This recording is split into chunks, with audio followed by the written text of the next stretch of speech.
త్రిలోకొచ్చినా కూడా తన plan work out కాకపోవడంతో మహాలక్ష్మి కోపంతో బయటికి వెళ్లి మరీ త్రిలోక్తో మాట్లాడుతుంది. మీరొచ్చి చేసిందేంటి? గౌతమ్ ఫింగర్ ప్రింట్స్ తీసుకోకుండా ఆపమని చెప్తే ఆపలేకపోయారు అని మహాలక్ష్మి కోపంగా అడుగుతూ ఉంటే, ఎస్పీ గారి పర్మిషన్ ఉన్నప్పుడు నేను మాత్రం ఏం చేస్తాను మేడం, ఏమీ చేయలేను కదా, ఫింగర్ ప్రింట్సే కదా ఇచ్చింది, చూసుకుందాంలేండి అని త్రిలోక్ అంటాడు. వాడు కనుక ఫింగర్ ప్రింట్స్తో దొరికిపోతే ఆ సుమతిని చంపింది వీడే అని అరెస్ట్ అయితే ఈ ఆస్తి ఇదంతా నేను కూడబెట్టింది ఎవరి కోసం? నా ప్రాణమంతా వాడే కదా, వాడే లేకపోతే నేనేం చేస్తాను, వాడి కోసమే నేను ఇదంతా చేస్తున్నాను అని ఎమోషనల్గా మహాలక్ష్మి ఫీల్ అవుతూ ఉంటుంది. మీరే ఆలోచించండి మేడం, ఏం చేయాలో, నా చెయ్యి దాటిపోయింది అని చెప్పేసి త్రిలోక్ అక్కడి నుంచి వెళ్ళిపోతాడు. ఇక మహాలక్ష్మి కోపంగా గౌతమ్ దగ్గరికి వెళ్ళి ఫింగర్ ప్రింట్స్ ఇచ్చేశాము, ఇప్పుడేమో మిథున కూడా వస్తుంది, అసలు ఒకదాని వెనుక ఒకటి ఎందుకు ఇలా జరుగుతున్నాయో ఏమో ఏం అర్థం కావడం లేదు అని అడుగుతూ ఉంటే, మిథున వస్తుందా మమ్మీ, మిథునతో నన్ను పెళ్లి గురించి నా ప్రేమ గురించి చెప్పే మమ్మీ, తనను నాకిచ్చి పెళ్లి చేస్తానని అడుగు మమ్మీ అని గౌతమ్ సిగ్గుపడుతూ అంటూ ఉంటే, ఏంట్రా నువ్వు అసలు అక్కడ ఫింగర్ ప్రింట్స్ తీసుకొని వెళ్లారు అన్న టెన్షనే లేకుండా మిథున గురించి ఆలోచిస్తున్నావా? నీ మైండ్ కరెక్ట్గానే పనిచేస్తుందా అని కోపంగా అడుగుతుంది. వాళ్ళు తీసుకెళ్తే ఏమైతుంది మమ్మీ, ఆ ఫింగర్ ప్రింట్స్తో నన్నేమీ చేయలేరు అని గౌతమ్ కాన్ఫిడెంట్గా చెప్తాడు. అక్కడున్నది ఫారెన్సిక్ వాళ్ళు, ఉట్టి వాళ్ళు కాదు, వాళ్ళ చేతికి నీ ఫింగర్ ప్రింట్స్ దొరికాయి అంటే అన్ని వివరాలు తీసి బయట పెట్టేస్తారు అని మహాలక్ష్మి బెదిరిస్తూ ఉంటే, నా నిజమైన ఫింగర్ ప్రింట్స్ వాళ్ళ దగ్గర ఉంటేనే కదా వాళ్ళు నన్నేమైనా చేయగలరు, నేను వాళ్ళకి ఇప్పటికీ దొరకను అని గౌతమ్ కాన్ఫిడెంట్గా చెప్తూ ఉంటే, ఏంటిరా నీ ధైర్యం అని మహాలక్ష్మి అడుగుతుంది. ఆగు చెప్తాను, ఆహా చెప్పడం కాదు చూపిస్తాను అని చెప్పేసి తన చేతులకి వేసుకున్న స్కిన్ టైప్ గ్లౌజ్ని పీకేస్తాడు.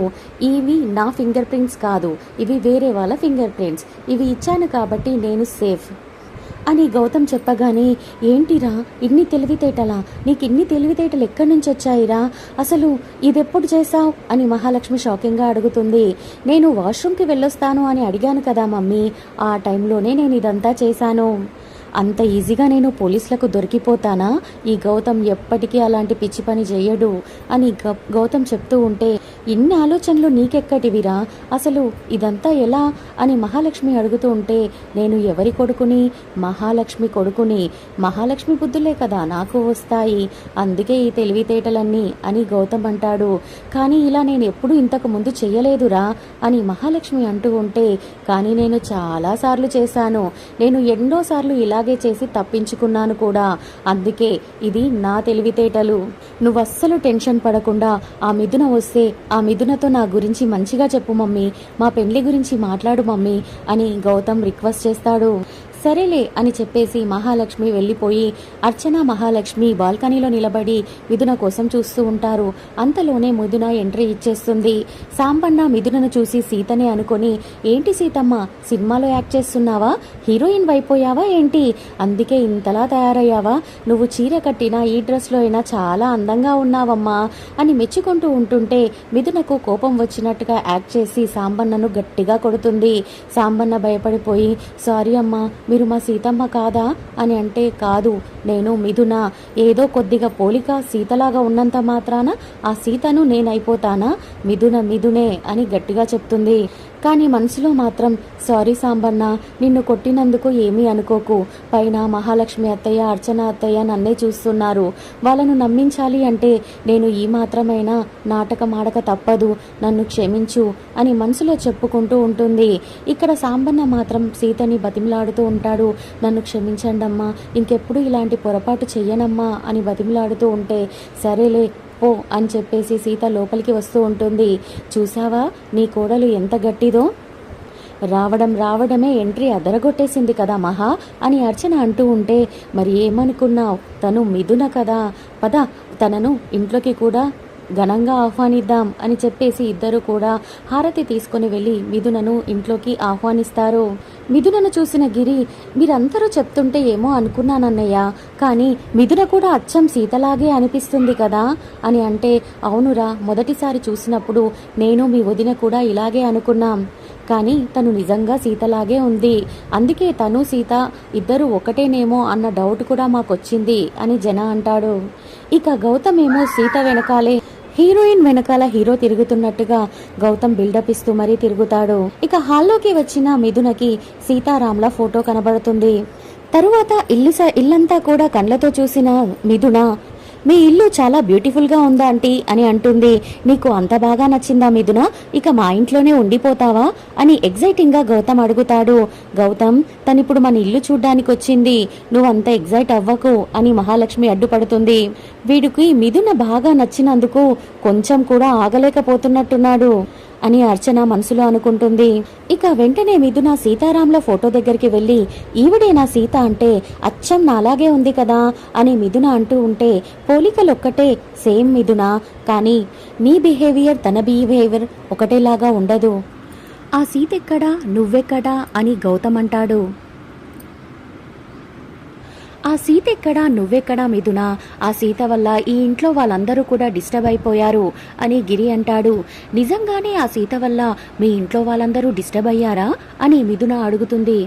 సీత ఎవ్వరిని వదిలిపెట్టదు మిథున, ఆ రామే ఎక్కువ సీత వల్ల డిస్టర్బ్ అయ్యాడు అని మహాలక్ష్మి చెప్తుంది.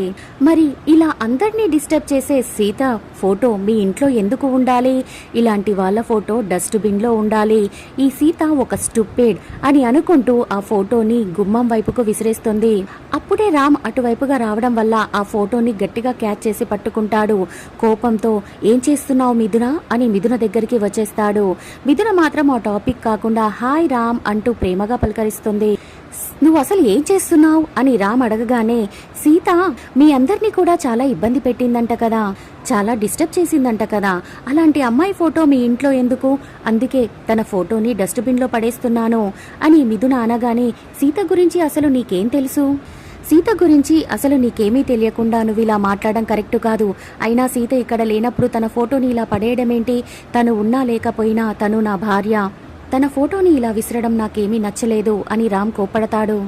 ఏంటి బ్రో నువ్వు అలా మాట్లాడుతున్నావు అని గౌతమ్ అనగానే, సీత నా భార్య, సీత గురించి ఎవరైనా ఇలా ఇన్సల్టింగ్ గా మాట్లాడితే నాకు అస్సలు నచ్చదు అని రామ్ మళ్ళీ కోపంగానే చెప్తాడు.